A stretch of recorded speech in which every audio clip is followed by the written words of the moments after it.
Okay. So on Friday, you guys did a good job as I was kind of like just throwing out questions with the graphs. Heating curves are going to be just like cooling curves, except the reverse. So in a heating curve, were you adding heat or taking heat away? Adding, right? You're heating something up.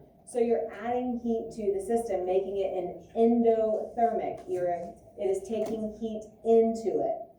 Now we're going to cool things off. So this is going to be an exothermic reaction. Heat is going to exit, meaning it is going to cool things off. So we went from a solid to a gas with the heating curve. So if we're cooling things off, what do you think we're going to start with in this case? What's the warmer state? Solid? That's the colder state. That's what we're going to end up at. Oh, liquid. Yeah.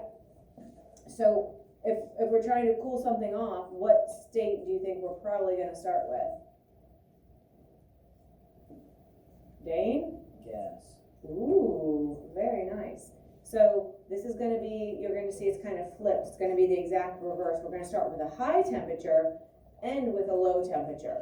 Right? This is a cooling curve. It is going to cool off. All right, so remember what we said about our two types of energy. Kinetic energy is the energy of what? Yes? Your camera's messed up. You can only see like Goodness. Thank you. Appreciate that. Ethan, why aren't you paying attention? Noticing this? Thank you. Good job, Martha. Bonus points for today. Really? Sure. No. No. Yes. So, what did I say? I lost it. Something about science. Two types of energy. First one is kinetic. What is the kinetic energy dealing with? What with the molecules? Motion of the molecules. Potential energy is dealing with, now this one might be the harder one. It's not potential motion. Dealing with something, what do you think? The space. It's the spacing. It's the potential that they have to move apart or come together. And the way you make that happen is by adding thermal energy or taking it away. Good. So the kinetic is dealing with the motion of the molecules, and then the potential energy is dealing with how tightly packed or the arrangement, the spacing between them. All right, so again, we're looking at the molecular level. We're zooming in at the molecules. Don't harass Brady. He's going to have a long enough week. He's harassing me. That's because he's delirious. Okay, Okay. slide 46. So the graph that's going to show the relationship between the molecular kinetic energy and the potential energy as heat is leaving. So again, the exact reverse of what you would expect from a heating curve. So heating curves were Friday, cooling curves today. So we're looking at the motion of the molecules and then the spacing between the molecules as heat leaves. So as thermal energy or heat leaves, the temperature decreases, which that's what we would expect, right? Something's cooling off. And then the kinetic energy is also going to slow down. So the gas, wild child. Molecules moving all around, going wild. Lots of space between them, lots of motion. As thermal energy leaves, the space gets closer and the motion slows down. Right, and that's what's going to take it to the next phase, which is the liquid. And so when the temperature is not changing, just like what we saw with heating curves, there's going to be that plateau area where the potential energy is going to be changing. So we know that temperature, kinetic energy, and motion are all directly related. Yes? Again? What is going on? I don't understand. I'm a bad note. Okay, we'll see. Thank you.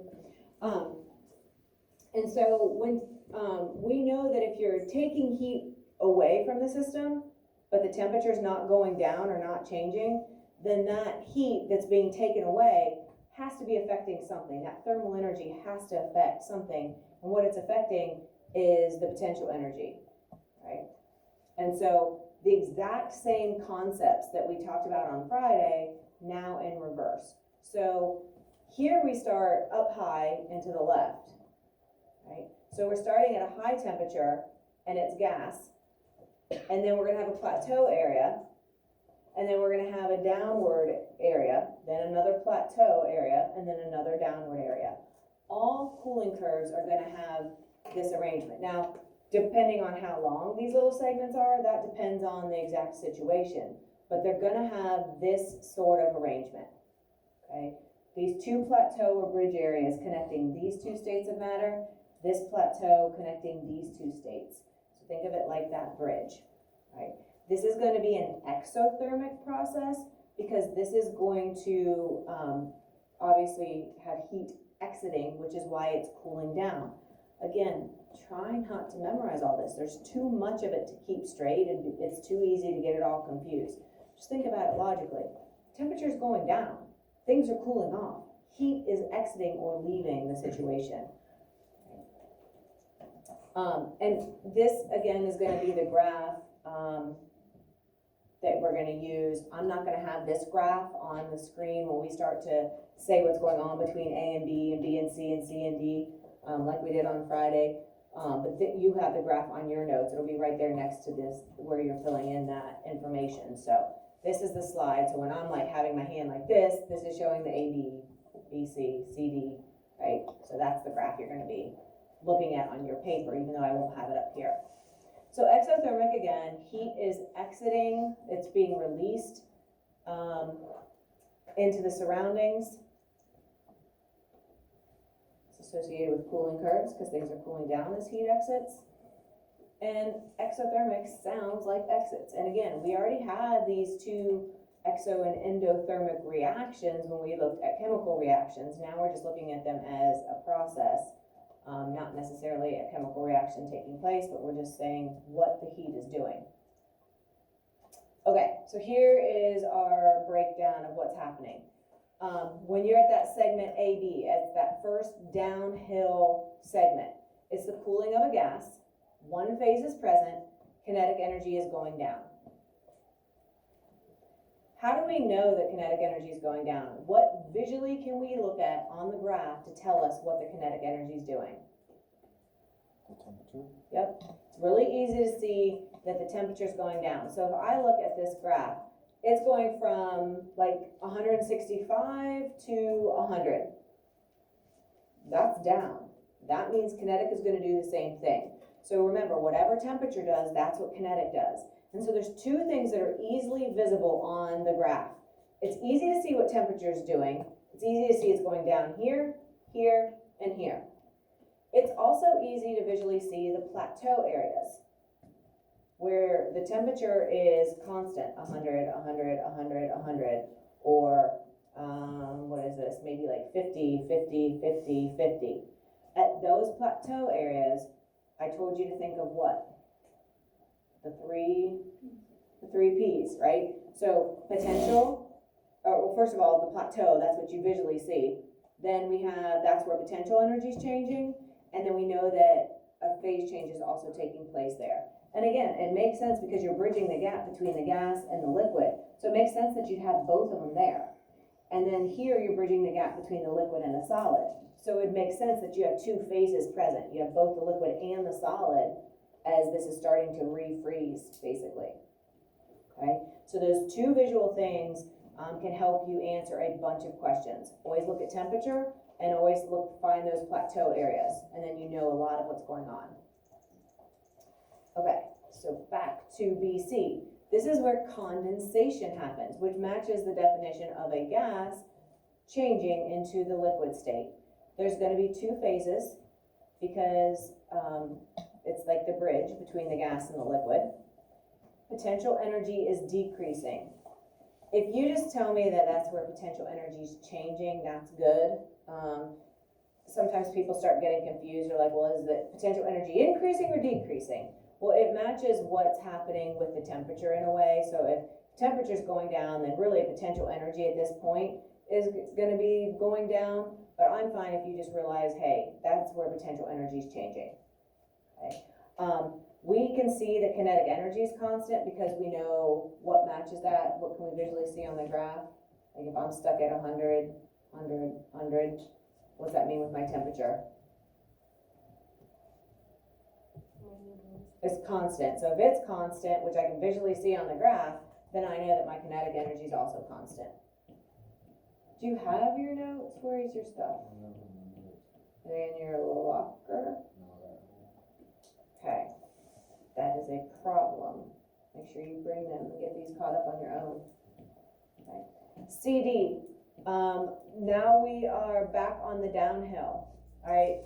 It's all liquid, and you're cooling that liquid. I know I can see a drop in temperature from the graph, so that means my kinetic energy is also dropping or going down, just like my temperature is doing.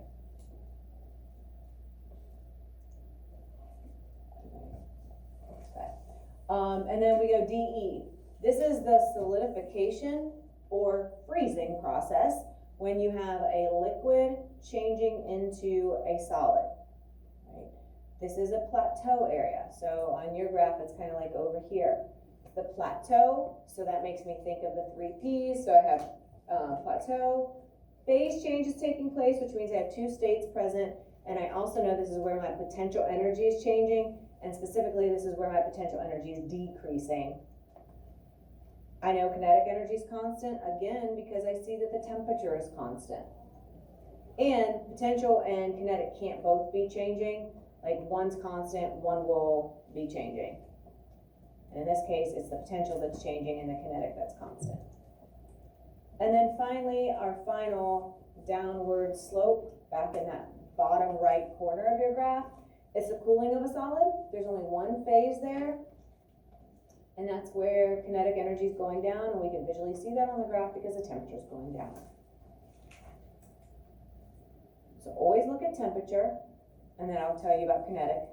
Look at the plateau areas, and that's where it's signifying that's where a potential change is happening and a phase change is happening. All right, we have 2 phases, remember, that skip that liquid state. We have that sublimation, and we have going from the solid to the gas, which is would follow one of our heating curves. It's endothermic, it's taking heat in. Right, our dry ice was an example. That purple iodine gas that we saw in that video. Deposition is the reverse of this, where you have a gas straight to a solid, and it's like frost forming. That cold objects cool down the warmer air that's immediately around it, and it kind of like flash freezes it, and it goes from the gas, water vapor that's in the air and makes that's immediately touching that cold item, in this case the leaf, changes that water vapor straight to the solid, and it's frosty. Okay, let's take a look at this. So I'm just going to ask you some random questions. So this is a heating curve, and I know that because I'm adding a thermal energy over time, and I can see I'm going from colder to hotter. Now, I don't have any real true numbers. It just says increasing temperature, and this just shows as time goes by, so it's very generic, but it still works.